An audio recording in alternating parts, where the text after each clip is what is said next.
మన ఛానల్లో ఫస్ట్ వ్లాగ్తో మీ ముందుకు వచ్చేసాను. అందరికీ నమస్కారం.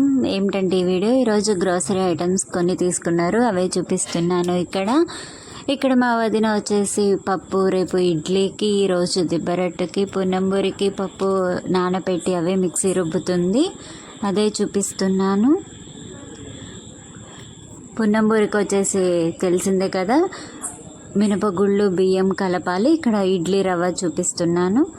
రేపు మార్నింగ్ ఇడ్లీ బ్రేక్ఫాస్ట్కి ఇడ్లీ రవ్వ కలిపి నానబెట్టి మినపపిండిలో కలుపుతుంది అమ్మ, అదే చూపిస్తున్నాను. ఇడ్లీ రవ్వ మినిమం 1 గంటన నానితే ఇడ్లీలు చాలా చాలా మెత్తగా వస్తాయి. మొత్తం కలిపేసింది, అది ఫ్రిడ్జ్లో పెట్టేస్తారు. 1 వీక్కి సరిపడా రుబ్బేసింది. ఇక్కడ వచ్చేసి ఈరోజు ఇడ్లీ రవ్వతో కొంచెం పిండి పక్కకు తీసి దిబ్బరట్టేసింది నైట్ టిఫిన్కి.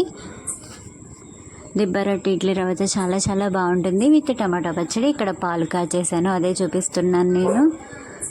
ఇక్కడ పూర్ణంబూర్లకి ఆయిల్ పెట్టేశాను. ఇక్కడ అమ్మ పూర్ణం పిండిని బెల్లము శనగపప్పు మిక్సీ పట్టేసి దాన్ని బాల్స్గా చుడుతుంది. టేస్ట్ మాత్రం సూపర్ సూపర్ అంటే సూపర్ ఉంది. ఇది వేస్తున్నది నేనే పూర్ణంబూర్లు, మీకు చూపిస్తున్నాను ఎలా వేయాలి అనేది. నేను వంటల్లో అంత ఎక్స్పర్ట్ ఏమీ కాదు, కానీ ఇప్పుడిప్పుడే అలవాటు చేసుకుంటున్నాను వంట చేయటం.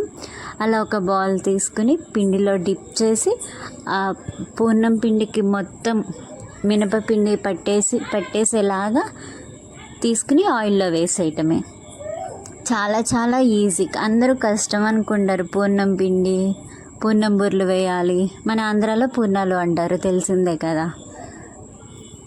ఈ విధంగా వేసేసాను, చాలా బాగా వచ్చాయి టేస్ట్.